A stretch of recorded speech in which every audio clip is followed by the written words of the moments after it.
وقت جو ہے وہ حیض شمار ہوگا، اس لیے یہ مکمل 10 دن حیض کے مانے جائیں گے۔ اور یہ امام محمد رضی اللہ تعالیٰ عنہ نے امام اعظم سے روایت کیا ہے۔ تو یہ پہلی روایت ہے کہ جس کو امام مصنف ہدایہ علیہ رحمت والرضوان نے اپنی اس کتاب میں ذکر کیا ہے۔ اس روایت کی دلیل کیا ہے وہ دلیل سنیں۔ دلیل یہ ہے کہ حیض کی مدت میں لگاتار خون کا آنا، حیض کی مدت میں لگاتار خون آنا کسی کے نزدیک بھی شرط نہیں ہے، یعنی کسی بھی مجتہد اور کسی کے نزدیک بھی یہ بات شرط نہیں ہے کہ حیض مدت حیض میں مسلسل خون آتا رہے، مدت حیض میں مسلسل خون آتا رہے، یہ شرط نہیں ہے۔ تو کسی بھی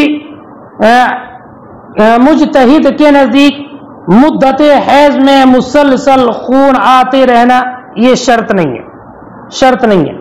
لہذا اول اور آخر میں خون کا پایا جانا ہی کافی ہے۔ تو جیسے اسی مثال میں جو آپ نے ابھی پڑھی کہ ایک دن اول میں خون آیا اور ایک ہی دن آخر میں خون آیا، اتنا ہی کافی ہے۔ جیسے کہ زکوٰۃ کے واجب ہونے کے لیے سال کے اول اور آخر میں نصاب کا پایا جانا کافی ہے، پورے سال کا گھیر لینا یہ بالاتفاق شرط نہیں ہے، بلکہ سال کے اول میں نصاب ہو اور آخر میں نصاب ہو تب بھی زکوٰۃ واجب ہوتی ہے۔ ایسے یہاں پر اول و آخر کا اعتبار ہے، اس لیے کہ مسلسل اور لگاتار خون آنا یہ کسی کے نزدیک بھی شرط نہیں ہے۔ یہ دلیل ہے اس پہلی روایت کی جو روایت کیا امام محمد نے امام اعظم رضی اللہ تعالیٰ عنہ سے۔ دوسری روایت کہ جس کو امام صاحب ہدایہ نے اپنی اس کتاب میں ذکر کیا ہے وہ یہ ہے کہ طہر ناقص مطلقاً فاصل نہیں ہوگا، طہر ناقص مطلقاً فاصل نہیں ہوگا، چاہے تو یہ طہر 10 دن سے زیادہ ہی کیوں نہ ہو، کہ اگرچہ یہ 10 دن سے زیادہ ہو یا 10 دن سے کم ہو لیکن مطلقاً طہر ناقص اگر ہے 15 دن سے کم تو وہ فاصل نہیں بنے گا۔ یہ امام ابو یوسف کا قول ہے، امام ابو یوسف کا قول ہے، اور یہی امام اعظم رضی اللہ تعالیٰ عنہ کا آخری قول ہے۔ امام ابو یوسف کا بھی ہے اور امام اعظم کی آخری روایت ہے کہ طہر ناقص جو 15 دن سے کم ہو یہ مطلقاً فاصل نہیں بنے گا، چاہے 10 دن سے زیادہ ہی کیوں نہ ہو۔ لہذا اس روایت کی بنیاد پر حیض کی ابتدا اور انتہا دونوں طہور سے ہو سکتی ہیں، یعنی حیض کی ابتدا بھی طہور سے ہو اور انتہا بھی طہور سے ہو۔ مثال سنو، ایک عورت کی یہ عادت ہے کہ اس کو ہر مہینے کی 1 تاریخ سے لے کر 10 تاریخ تک خون آتا ہے، ہر مہینے کی 1 تاریخ سے 10 تک، یعنی 10 دن اسے خون آتا ہے۔ پھر اس نے عادت سے 1 دن پہلے خون دیکھا، یعنی 1 تاریخ کو اس کو خون آنا تھا لیکن 1 تاریخ سے پہلے کا جو دن ہے 1 دن پہلے اس نے خون دیکھا، اور اس کے بعد وہ 1 تاریخ سے 10 تاریخ تک 10 دن پاک رہی، 10 دن پاک رہی۔ پھر 1 دن اس نے خون دیکھا، 1 دن اس نے خون دیکھا، تو دیکھیں عادت سے 1 دن پہلے اس کو خون آیا، پھر 10 دن وہ پاک رہی، پھر 1 دن خون آیا، تو اس عورت کی عادت کے مطابق یہ 10 دن حیض کے قرار دیے جائیں گے، یہ 10 دن حیض کے قرار دیے جائیں گے۔ اور یہ دونوں خون کے درمیان کا عشرہ، یعنی پہلے دن جو خون آیا اور آخر میں جو 1 دن خون آیا، اس کے درمیان جو 10 دن گزرے ہیں جس میں بالکل بھی خون نہیں آیا ہے، یہ 10 دن اس کے حیض کے ہوں گے، یہ 10 دن اس کے حیض کے ہوں گے۔ اور عادت سے پہلے 1 دن جو خون آیا اور 10 دن کے بعد 1 دن جو خون آیا، یہ دونوں دن کا خون جو ہوگا وہ استحاضہ کا ہوگا، یہ دونوں دن کا خون جو ہوگا وہ استحاضہ کا ہوگا۔ اب دیکھیں عورت کی عادت تھی کہ 1 دن اس کو 1 تاریخ سے لے کر 10 تاریخ تک خون آتا ہے، لیکن اس بار 1 تاریخ سے پہلے خون آیا اور 10 کے بعد خون آیا، تو یہ دونوں خون استحاضہ کے ہوں گے، لیکن بیچ میں جو 10 دن گزرے 1 تاریخ سے لے کر 10 تاریخ تک کے، یہ دن اس کے حیض کے ہوں گے۔ تو اب اس صورت میں اس عورت کے حیض کی ابتدا بھی طہور سے ہوئی اور انتہا بھی طہور پر ہوئی۔ مصنف نے فرمایا کہ مفتی اور مستفتی دونوں پر آسانی کے لیے اسی قول پر فتویٰ دیا جاتا ہے، اسی قول پر۔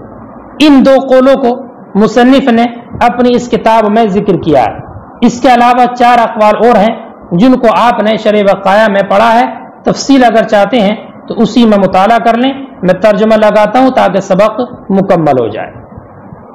وَالطُّہْرُ اِذَا تَخَلَّلَ بَيْنَ الدَّمَيْنِ، اور طہر جب متخلل ہو 2 خون کے درمیان، فی مدت الحیض، مدت حیض میں، فَهُوَ كَالدَّمِ الْمُتَوَالِي، تو یہ دم متوالی یعنی مسلسل خون آنے کے مثل ہے۔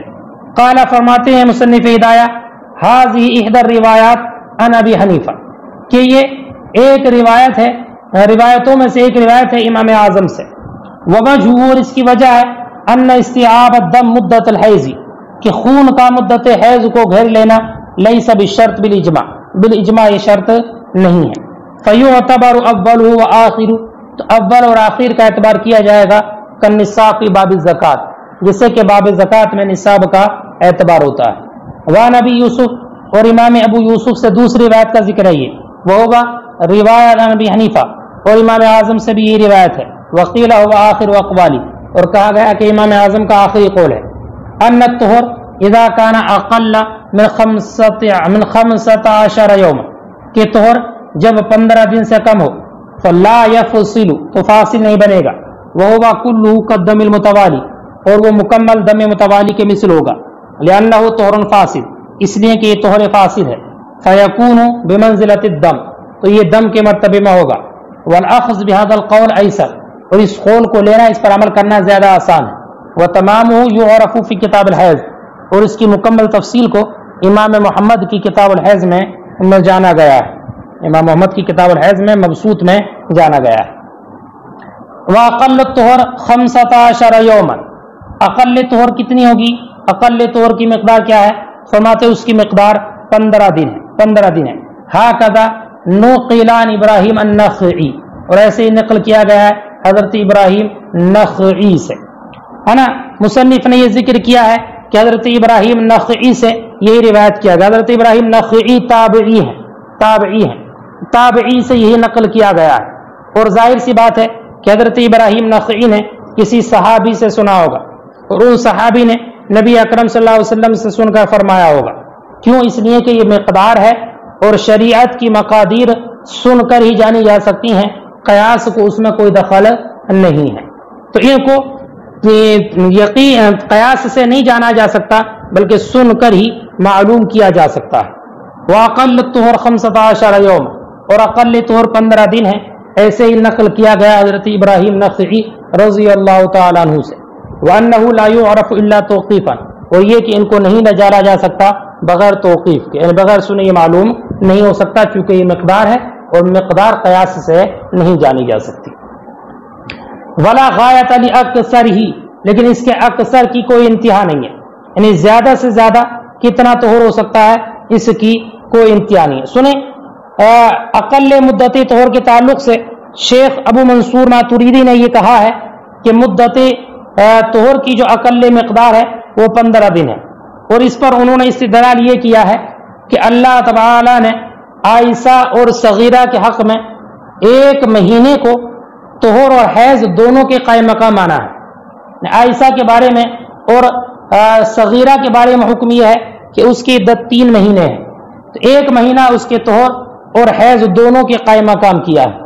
اور بیٹا قاعدہ یہ ہے کہ جو چیز 2 چیزوں کی طرح منسوب ہو، ایک شے ہو 2 چیزوں کی طرح منسوب کی جاتی ہے، یا یہ کہہ لیں کہ ایک مدت 2 چیزوں کی طرح منسوب کی جائے تو ان دونوں پر آدھی آدھی منقسم ہوتی ہے، آدھی آدھی منقسم۔ اب یہاں پر 1 مہینے کو 2 چیز حیض اور طہور کی جانب منسوب کیا گیا، لہذا یہ آدھی آدھی منقسم ہوگی۔ لہذا اس کی بنیاد پر مناسب تو یہ تھا کہ نصف مہینہ حیض کا ہو اور نصف مہینہ طہور کا ہو، لیکن چونکہ حیض کے تعلق سے نصف ماہ سے کم ہونے پر دلیل موجود ہے، حیض کے بارے میں نصف ماہ سے کم ہونے پر دلیل موجود ہے کہ 10 دن سے زیادہ حیض نہیں ہے، تو اس کے بارے میں دلیل منقص موجود ہے.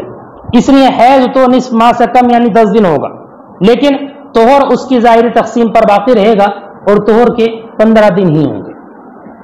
اکثر کتنا ہو سکتا ہے؟ تو اکثر طہر کی شریعت میں کوئی مقدار معین نہیں ہے، لہذا جب تک اس عورت کو خون نہ آئے وہ نماز پڑھتی رہے اور روزہ رکھتی رہے، چاہے تو یہ طہر اس کی پوری زندگی کو گھیر لے. کیونکہ کبھی کبھی ایسا ہوتا ہے کہ طہر ایک سال یا 2 سال تک بھی لمبا ہو جاتا ہے، بلکہ اس سے بھی زیادہ ہو جاتا ہے.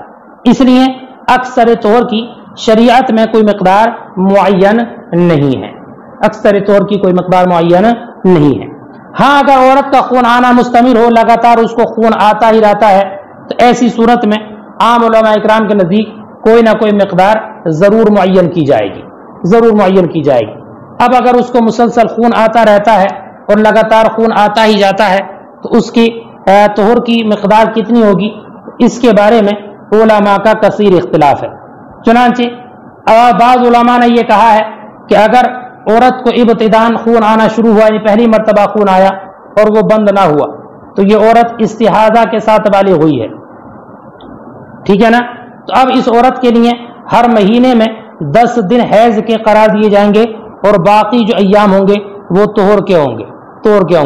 لہذا اگر وہ مہینہ 30 دن کا ہے تو طہر کے دن 20 ہوں گے، اور اگر مہینہ 29 دن کا ہے تو طہر 19 دن کا ہوگا. اور اگر وہ عورت بالغ ہوئی اور اس نے 3 دن خون دیکھا، یعنی 3 دن اس کو خون آیا، اور پھر 1 سال یا 2 سال تک وہ پاک رہی 1 سال پاک رہی مثلا، پھر اس کو مسلسل خون آتا رہا، تو اس صورت میں اول کے 3 دن اس کے حیض کے ہوں گے، جیسے پہلے 3 دن حیض آیا تھا، اور پھر 1 سال یا 2 سال طہر کے ہوں گے. لہذا اگر اس کے شوہر نے اس کو طلاق دے دی تو اب اس عورت کی عدت 3 سال یا 6 سال 9 دن ہوگی. یعنی اگر 1 سال وہ پاک رہی تھی تو 3 سال 9 دن، یا اور اگر 2 سال وہ پاک رہی تھی تو 6 سال 9 دن اس کی عدت ہوگی. اور محمد بن شجاع نے یہ کہا ہے کہ اس عورت کا طہر 19 دن کا ہوگا، 19 دن کا، اس لیے کہ ہر مہینے میں حیض کی اکثر مدت 10 دن ہے اور باقی طہر ہے، اور 10 دن حیض کے نکال کر 19 دن یہ یقینی طور پر بچتے ہیں. 20ویں دن میں تو شک ہے، اس لیے جو یقینی ہے اس کا اعتبار کیا جائے گا. اور محمد بن سلمہ نے یہ فرمایا کہ اس عورت کا طہر جو ہے جس کو لگاتار خون آتا رہے 27 دن ہوگا، اس لیے کہ حیض کی جو ادنا مدت ہے 3 دن ہے. 3 دن نکال کر باقی دن جو 27 دن بچتے ہیں مہینے کے وہ اس کے طہر کے ہوں گے، اس کے طہر کے ہوں گے. اس کے علاوہ بھی علماء نے اور اقوال ذکر کیے ہیں. سنیں، ولا غایۃ لاکثرہ، اور اس کی اکثر مدت کی کوئی انتہا نہیں، لأنہ یمتد الی سنۃ و سنتین، اس لیے کہ یہ ممتد ہو جاتا ہے 1 سال اور 2 سال تک. فلا یتقدر بتقدیر، تو یہ کسی تقدیر سے مقدر نہیں ہے. الا اذا استمر بہ الدم، مگر جب کہ خون مستمر ہو جائے. یعرف ذلک فی کتاب الحیض، اس کو بھی جانا گیا کتاب الحیض میں. فرماتے ہیں ودم الاستحاضہ کا رعاف، یہاں سے استحاضہ کا ذکر فرماتے ہیں کہ استحاضہ کا خون رعاف نکسیر کے مثل ہے. اس کے مثل ہے نکسیر کے، کہ جیسے نکسیر کا خون نہ یہ روزے کے معنی ہے نہ نماز کے نبتی کے، ایسی استحاضہ کا خون نہ روزے کے معنی ہوگا نہ نماز کے لیے اور نہ وتی کے لیے. لا یمنع الصوم، نہ نماز کو روکے، روزے کو روکے، نہ نماز کو، ولا الوتی اور نبتی کو. لقول علیہ السلام، نبی اکرم کے اس ارشاد کی بنیاد پر جو فاطمہ بنت ابو حبیش سے آپ نے فرمایا تھا، توضئی وصلی وان قطر الدم علی الحصیر، کہ وضو کرو اور نماز پڑھو اگرچہ خون چٹائی پر ٹپکتا رہے. ولما عرف حکم الصلاۃ، وہ جب حدیث پاک میں نماز کا حکم جان لیا گیا، ثبت حکم الصوم والوتی بنتیجۃ الاجماع، تو اجماع کے نتیجے میں اور نماز، روزے اور وتی کے حکم بھی ثابت ہو جائے گا. ولو زاد الدم على 10 ایام ولها عادۃ معروفہ دون عادتها الى ردت الى ایام عادتها. سنیں، ایک مسئلہ یہ ذکر فرماتے ہیں کہ کوئی عورت ایسی ہے کہ جس کی عادت معروفہ ہے، عادت معروفہ، مثلا اس کی عادت معروفہ یہ ہے کہ اس کو 8 دن خون آتا ہے، 8 دن خون آتا ہے. تو عادت معروفہ یہ ہے کہ اس کو 8 دن ہر مرتبہ خون آتا ہے حیض کا. لیکن اس بار جب خون آیا تو عادت سے بڑھ گیا، یہاں تک کہ 10 دن سے بھی خون بڑھ گیا.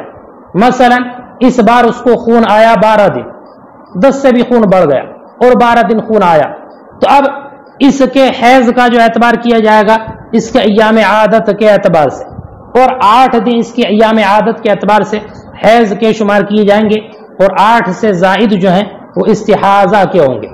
کیا ہوں گے؟ استحاضہ کے. کیوں؟ اس لیے کہ نبی اکرم نے حدیث پاک میں ارشاد فرمایا المستحاضۃ تدع الصلاۃ ایام اقرائها، کہ مستحاضہ عورت ہے نماز کو چھوڑ دے اپنے حیض کے دنوں میں. ٹھیک ہے، تو اس کی بنیاد پر مستحاضہ عورت جو حیض کے دن ہے یعنی وہ اس کی معین عادت جو 8 دن انہی دنوں میں نماز کو ترک کرے گی. اور دوسری دلیل یہ بھی ہے کہ عادت سے زائد جو خون آیا ہے نا وہ خون اس کے مثل ہو گیا، جو مثل کے جو خون کے 10 سے زائد ہے. تو عادت سے زائد جو خون آیا وہ اس خون کے مثل ہو گیا جو 10 پر زائد ہے، اور 10 پر زائد جو خون ہے وہ استحاضہ کا ہے، لہذا عادت سے زائد جو خون ہوگا یہ اسی سے لاحق ہوگا، اور یہ عادت سے زائد جو 4 دن یہ جتنے دن بھی ہوں گے وہ استحاضہ کے شمار ہوں گے. وَلَوْ زَادَ الدَّمْ عَلَىٰ 10 أَيَّامٍ، اور اگر خون 10 دن پر زیادہ ہو گیا، اور اگر خون 10 دن سے زیادہ ہو گیا وَلَهَا عَادَةٌ مَعْرُوفَةٌ، اور اس کی عادت معروفہ ہے، اس کی دونہا اس سے کم یعنی 10 سے کم، ردت الی ایام عادتها، ردت الی ایام عادتها، تو اس کو پھیر دیا جائے گا اس کے ایام عادت کی جانب. والذی زاد استحاضہ، اور وہ خون جو اس سے زائد ہے عادت سے وہ استحاضہ ہوگا. لقول علیہ السلام، نبی اکرم کے ارشاد کی بنیاد پر کہ مستحاضہ نماز کو چھوڑ دے اپنے اقرا کے دنوں میں، حیض کے دنوں میں. وَلِأَنَّ الزَّائِدَ عَلَى الْعَادَةِ، اور اس لیے بھی کہ وہ خون جو زائد ہے عادت سے یجانس ما زاد علی العشرہ، اس کے مجانس ہو گیا جو 10 یعنی 10 پر زائد ہے. فَيَلْحَقُ بِهِ، اسی سے لاحق ہوگا، اور 10 سے زائد جو خون ہے وہ استحاضہ کا ہے، لہذا یہ بھی استحاضہ کا ہوگا. وَإِنِ ابْتَدَعَتْ مَعَ الْبُلُوغِ مُسْتَحَاضَةً، اب سنیں یہاں سے ایک مسئلہ اور یہ ذکر فرماتے ہیں کہ اگر عورت بالغ ہوئی مستحاضہ ہو کر، یعنی پہلی مرتبہ جب اس کو خون آیا حیض کا تو خون آتا ہی رہا مسلسل لگاتار، تو اب اس کا اعتبار کتنا دن کا کیا جائے گا، کتنے دن اس کے حیض کے ہوں گے اور کتنے طہور کے؟ فرماتے ہیں ہر مہینے کے 10 دن اس کے حیض کے ہوں گے اور باقی جو دن بچیں گے وہ استحاضہ کے ہوں گے.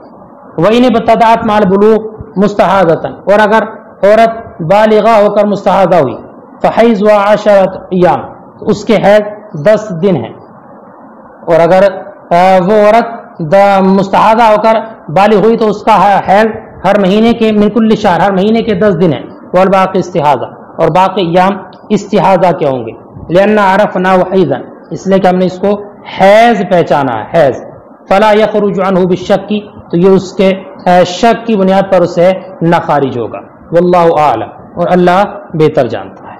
یہاں تک حیض اور استحاضہ کا ذکر مکمل ہوا.